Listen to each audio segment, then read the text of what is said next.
Sama-sama tayong magiging saksi!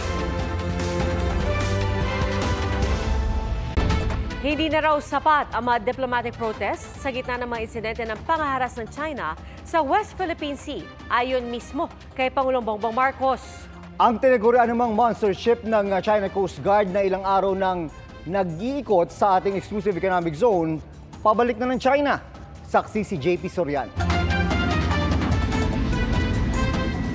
Sa loob ng 10 araw, gamit ang dark vessel detection technology mula Canada, na-track ng Philippine Coast Guard ang galaw ng pinakamalaking Coast Guard ship ng China, ang CCG-5901. Ayon sa PCG, mula noong umalis ito sa Hainan, China noong June 17, dumaan ito sa Parola at Pag-asa Island noong June 19. Nag-overnight ito sa Zamora Reef. June 20, pumasok ito sa Kagitingan Reef kung saan may artificial island, ang China. Posibleng nag-resupply ito roon bago pumasok sa exclusive economic zones ng Malaysia at Brunei.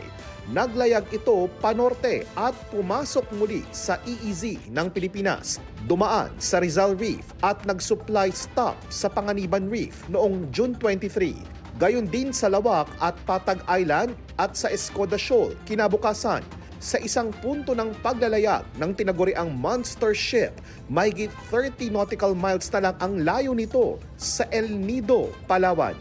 Mula roon, naglayag ito pabaho de Masinloc o Panatag Shoal, kung saan sumama ito sa 3 pang barko ng China Coast Guard na nakadeploy sa lugar. Ilang oras din na mga ito sa Panatag Shoal bago bumalik sa China. This is the first time na inikutan niya ang ating mga maritime features. What the People's Republic of China really wants to do is to challenge our territorial sovereignty over those waters. Batay sa mapa mula sa PCG, isa sa dinaanan ng barko ang Ayungin Shoal, kung saan nagkaroon ng komprontasyon ang China Coast Guard at Philippine Navy kamakailan. Napag-usapan ni Defense Secretary Gilberto Teodoro Jr. at US Defense Secretary Lloyd Austin III ang nangyari sa Ayungin noong June 17. Patuloy raw ang suporta ng Amerika sa sovereign rights ng Pilipinas. Nauna nang nanawagan ng ambassador ng Amerika sa Pilipinas na itigil na ang pangharas ng China sa mga barko ng Pilipinas at anilay pakikialam sa freedom of navigation ng ibang bansa. Ang Chinese Embassy naman pinulaan ang pakikialam ng Amerika na hinahype daw ang tensyon para sa sarili nitong interes. Naniniwala rin daw ang China sa dialogo at konsultasyon at handang makipag-ugnayan sa ASEAN countries. May diplomatic protest na ang DFA kaugnay sa nangyari sa Ayungin Shoal noong June 17. Umabot na sa mahigit 100 protesta ang inihain ng Administrasyong Marcos sa iba't ibang insidente ng pangharas. Pero batid ni Pangulong Bongbong Marcos, mukhang hindi na yan sapat. Kasi papatawag natin yung ambassador, sasabihin natin itong posisyon namin, hindi namin gusto yung nangyari, and that's it. But we have to do more than that. Sabi ng Pangulo, kinausap niya ang AFP Western Command matapos mabanggit ng Executive Secretary na maaaring misunderstanding o posibleng aksidente ang nangyari. Because nung una, hindi tinitignan pa lang namin yung data. Baka nagkamali lang. Pero mula nung napunta ako sa Westcom, sinabi ko ano ba talaga nangyari? Maliwanag, hindi misunderstanding. Talagang pinuntahan tayo para harangin ang ating resupply. Pero sinang-ayunan ng Pangulo ang binanggit ni Bersamin na hindi pa ito armed attack na mahalagang punto dahil requirement ito para i-invoke ang Mutual Defense Treaty ng Pilipinas at Amerika. It's not armed. Walang pumutok. Sir, bakit hindi tayo tinutukan ng baril. But it was a deliberate, they boarded a Philippine vessel and took the equipment from that Philippine vessel. It is essentially an illegal action that was taken by the Chinese forces. Para sa GMA Integrated News, JP Soriano ang inyong saksi. Tugma ang fingerprint ni suspended Mayor Alice Guo at ng Guo Huaping na sinasabing totoong identity niya ayon mismo sa NBI. At para sa Solicitor General, posibleng bumilis ang mga hakbang sa quo warranto case laban kay Guo dahil sa pagkakadawit sa Pogo. Saksi, si Sandra Aguinaldo. Sa hiling ni Senadora Riza Ontiveros, siniyasat at pinaghambing ng NBI ang fingerprint ni suspended Bamban Tarlac Mayor Alice Guo at Guo Huaping, ang Chinong dumating sa Pilipinas noong 2003 at sinasabing totoong pagkakakilanlan ng mayora. Ang lumabas, fingerprints of Guo Huaping E. Lin and fingerprints of Guo Alice E. Leal were affixed by one and the same person. Yung Guo Huaping E. Lin na kumuha ng 2006 na clearance and kumuha uli naman si Alice Guo E. Leal ng clearance in 2021, isang tao lang yun. kumbinsido ang NBI sa resulta ng kanilang pagsisiyasat. Fingerprint, dactyloscopy is an infallible science of identification. No two person, even twins, will have the same fingerprints. Ipinadala na raw ng NBI sa Senado ang kanilang findings. Para kay Senadora Ontiveros, malinaw na si Guo ay Chinese national na nagpapanggap na Pilipino para bigyang daan ang mga krimen ng mga POGO o Philippine Offshore Gaming Operators. Malaking insulto raw ito sa mga botante ng banban, mga institusyon ng gobyerno at mamamayang Pilipino. Panawagan ni Ontiveros sa Solicitor General, madaliin ang pagsasampa kay Guo ng quo warranto case, hakbang para mapatalsik siya sa pwesto. Sa isang text message, sinabi ni Solicitor General Menardo Guevara na ang findings ng NBI ay breakthrough na magpapadali raw sa kanilang mga legal na hakbang. Hindi rin daw dapat palampasin ang pangiinsulto ni Guo Huaping sa batas ng Pilipinas. Ayon kay Senador Sherwin Gatchalian, dapat daw siyang maparusahan sa lalong madaling panahon. Sinusubukan ng GMA Integrated News na makuha ang reaksyon dito ni Guo at ng kanyang mga abogado. Pero sa paratang na nagnakaw ng identity si Mayora dahil may isa pang Alice Guo E. Leal na pareho rin ang petsa ng kapanganakan, sumagot ang kanyang abogado. Haharapin namin yan sa proper forum. Mahirap lang kasi yung puro public trial na nangyayari. Wala pang mga ebidensya na ipresenta. Nako-convict na yung client ko. Sa pagdinig sa Senado kahapon, bukod sa isyu ng dalawang Alice Leal Guo, tinalakay rin kung posibleng may papel din sa mga POGO ang triad sa China at iba pang sindikato, gaya ng sinabi ng Presidential Anti-Organized Crime Commission. These are honest-to-goodness transnational criminals with records dating back to decades in China, Hong Kong, and Macau.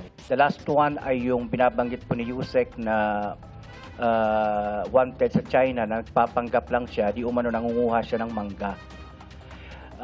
But upon checking with the Chinese government, he is a fugitive for very violent crimes, serious crimes. He's a member of a local triad in China. Tinalakay din sa Senado ang posible umanong koneksyon ng mga ni-raid na POGO sa isa't isa.